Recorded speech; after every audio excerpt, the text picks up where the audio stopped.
Hello guys, welcome back to the channel. हम लोग real analysis के बारे में पढ़ रहे थे। हम लोगों ने इंटीरियर ऑफ ए सेट पढ़ा, इंटीरियर पॉइंट्स पढ़ा, ओपन सेट पढ़ा, फिर दो तीन और भी थ्योरम्स देखे।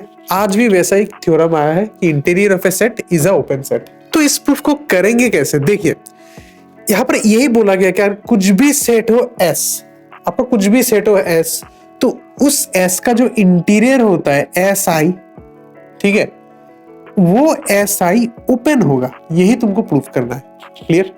फिर से बता रहा हूं, कुछ भी सेट ले लो, उसका एक इंटीरियर होगा ना, इंटीरियर फिर सेट, वो ओपन होना होगा। अब ओपन मतलब क्या था कि इसका हर एक पॉइंट क्या होना चाहिए? इंटीरियर पॉइंट होना चाहिए, या फिर ये जो एस होगा या फिर ये जो एस आई होगा, it must be the neighbourhood of all it's points. Clear? ये क्या होना चाहिए? ये नेबरहुड होना चाहिए of all it's points. Done. तो यही हम लोग प्रूफ करेंगे। देखिए कैसे।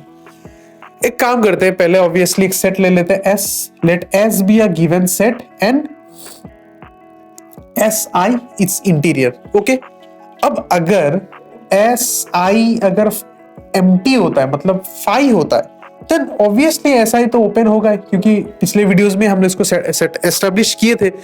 ये जो फाई होता है, फाई तो ओपन सेट होता है, ये तो हम लोगों ने एस्टेब्लिश किए थे, तो ये तो डायरेक्टली हो जाएगा। ठीक है, पर अगर दिक्कत वही होता है कि अगर एस आई फाई नहीं होता है, तब कैसे करेंगे?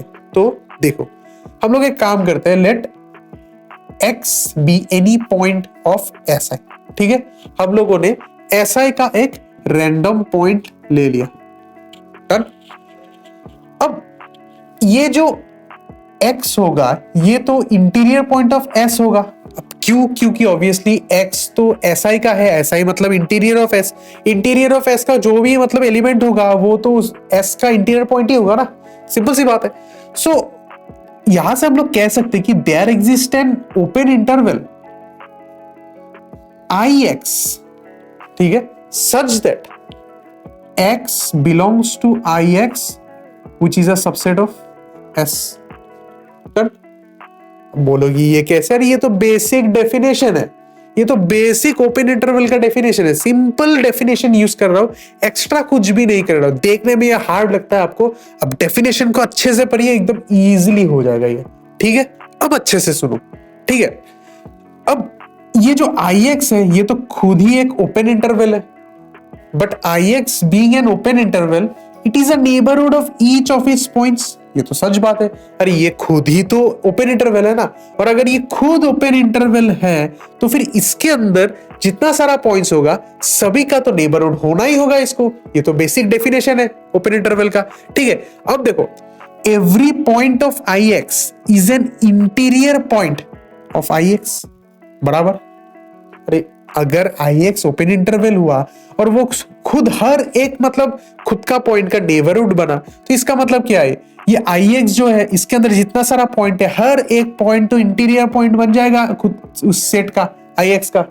ओके, और ix तो s का सबसेट है, और अगर ix s का सबसेट है, तो ix का जितना सारा पॉइंट होगा, वो हर एक पॉइंट, अगर ix का इंटीरियर पॉइंट हुआ और ix s का सबसेट है, तो वो घूम फिरा के s का भी तो इंटीरियर पॉइंट होगा। तो वो हम लोग लिख सकते हैं, every point of ix is an interior point of s। Clear? इतना तक समझ में आया? एकदम बेसिक चीजें पढ़ा रहा हूं। ठीक है, अब देखो, तो यहां से हम लोग ये कह सकते हैं कि ix is a subset of si। और तुम बोलोगे क्यों? क्योंकि ix के अंदर जितना सारा पॉइंट्स है, वो क्या बन गया? उसका इंटीरियर पॉइंट बन गया। और si क्या है? It is the all the interior points, it is the set of all the interior points of s। उसके अंदर तो हर एक इंटीरियर पॉइंट रहता है। ix के अंदर कुछ ना कुछ इंटीरियर पॉइंट है s का, तो ऑब्वियसली वो उसको तो सबसेट बनेगा। क्लियर? तो यहां से मैं ये लिख सकता हूं, x belongs to ix is a subset of si। और ये जो x था, ये x क्या था? x तो मतलब कुछ भी पॉइंट था si का, एनी पॉइंट था। तो any point of si is an interior point of si, ये कह सकते हैं हम लोग। अरे घुमा फिरा के तो वही बात हो रहा है ना, हम लोगों ने x को लिया था, x आर्बिट्री था, it was at any point of SI, और इतना कैलकुलेशन करने के बाद हम लोगों ने दिखा दिया कि ये जो x IX में बिलोंग करता है वो तो अगर SI का खुद का ही सबसेट है, तो इसका मतलब क्या है, x will be an interior point of SI इटसेल्फ। तो यहां से हम लोग कह सकते हैं ना SI is an open set. अब तुम बोलोगे कैसे, क्योंकि ये वाला लॉजिक लगा रहा है, ये वाला हम लोग लॉजिक लगा कि अगर SI का हर एक पॉइंट उसका खुद का इंटीरियर पॉइंट है तो वो उसको तो ऑब्वियसली ओपन होना ही होगा। ये तो ओपन इंटरवल का और एक डेफिनेशन था, तो उसी को ही हम लोग यूज करके लास्ट लाइन लिख सकते हैं कि SI is an open set. तो यही था प्रूफ। प्रूफ थोड़ा कॉम्प्लिकेटेड लग सकता है, अगर आपका मतलब डेफिनेशंस क्लियर नहीं है तो थोड़ा आपको डाउट लग सकता है, पर आप 2-3 बार इसको करिए, प्रैक्टिस कीजिए, आपका ये क्लियर हो जाएगा। और अगर क्लियर नहीं हुआ तो जो डाउट है वो कमेंट सेक्शन में पूछिए, हम लोग क्लियर करने की कोशिश करेंगे। और अगर ये वीडियो आपको अच्छा लगा तो जरूर लाइक कीजिएगा, चैनल को सब्सक्राइब कीजिएगा, अपने दोस्तों के साथ भी शेयर करना। आज के लिए इतना ही, थैंक यू।